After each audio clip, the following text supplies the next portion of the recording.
Takas pa kayo, ha! Hoy! Hoy, halika. Takas pa kayo, ha! Bitawan mo ako! Ikaw ang bumitaw! Hindi, bibitaw ako! Bibigyan kita ng vitamin T! Vitamin Tatsa! Aray ko! Tara, bilisan mo! Aray ko!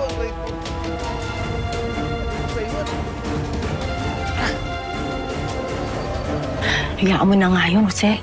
Mabuti pa, hanapin na lang natin si Tyrone. Eh, wala na akong alam na pwede niyang puntahan. Kaya ang batang yun. Ay, Diyos ko po. Huwag din po sana pabayaan yung anak ko. Ilayo niyo po siya sa kasamaan. Tara, bilisan mo! Bilisan mo! Baka mahuli niya tayo! Teka! Yung windsail ko! Sandali lang! Tara na! Bilisan! Tara na! Pinagot pa ako nito mga to. Lagot kayo sa akin! Bilisan mo! Ay! Wait lang po! Wait lang po! Bilisan mo! Tara! Tara!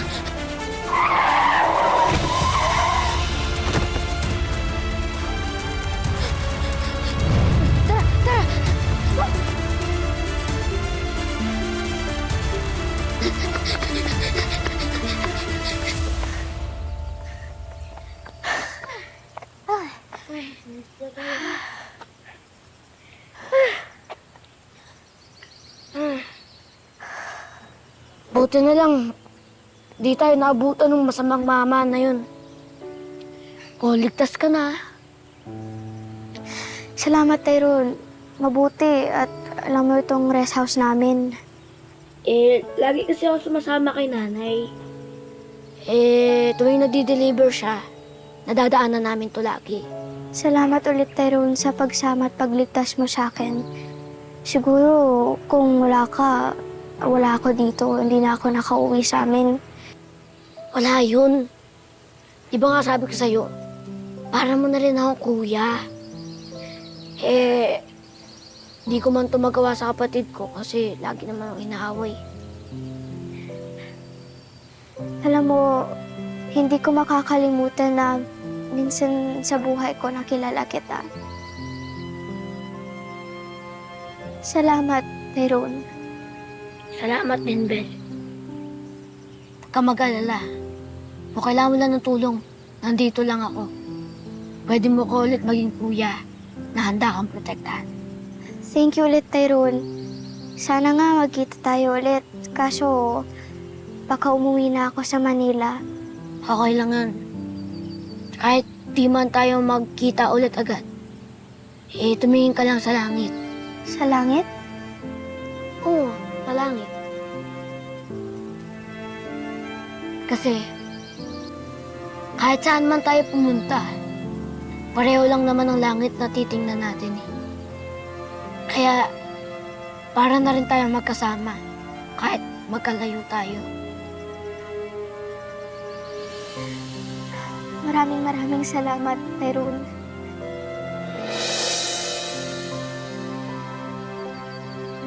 Sige, baka hinahanap ka na ang magulang mo.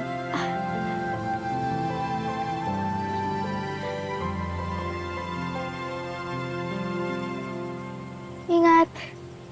Bye.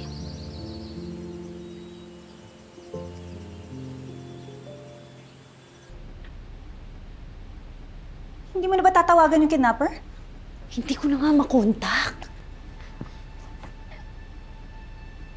Pero sana natin hahanapin si Bel ngayon. Hindi ko alam. Anywhere, kahit saan, hanapin natin siya. Basta hindi tayo titigil hanggat hindi natin siya nahanap, okay? Let's go, let's go! Mommy? Tita Nika? Mommy! Mommy! Tita Nika!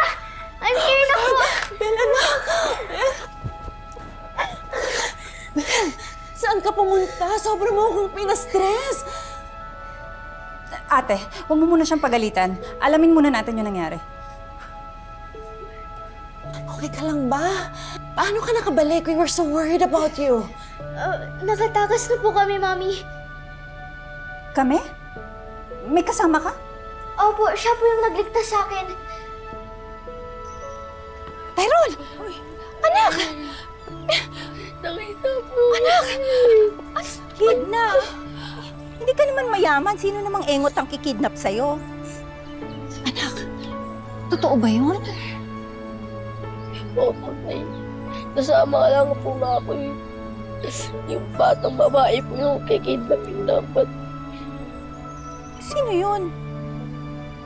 Basta po mayaman sila.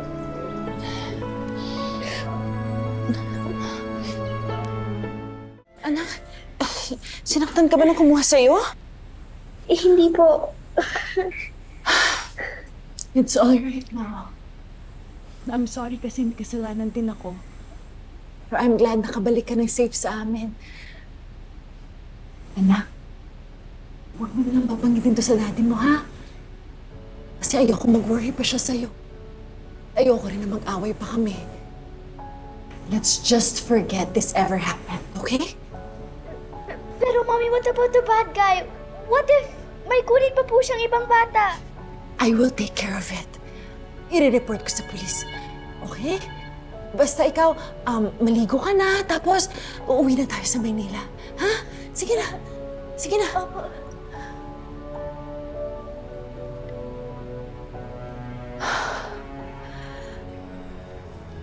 Mabuti na lang nakaligtas kayo. Nay, kilala ko po yung kidnapper.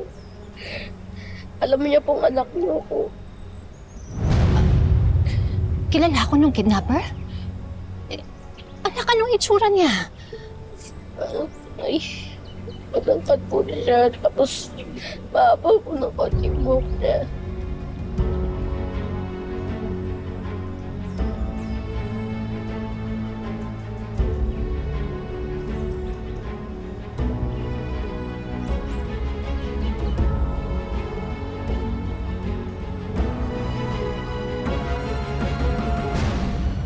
Nika, let's just keep this between us, okay? Total, safe naman si Belle and that's what matters, right? Pero hindi na ba natin i-report sa polis yung sinasabi ni Belle the bad guy? Nika, kapag ginawa pa natin yun, malalaman to ng kuya mo. And I'm sure he's gonna blame me for everything, for not protecting Belle. Umuwi na lang tayo ng Maynila para hindi na makalapit yung bad guy na sinasabi ni Belle. Total, wala namang masamang nangyari sa kanya.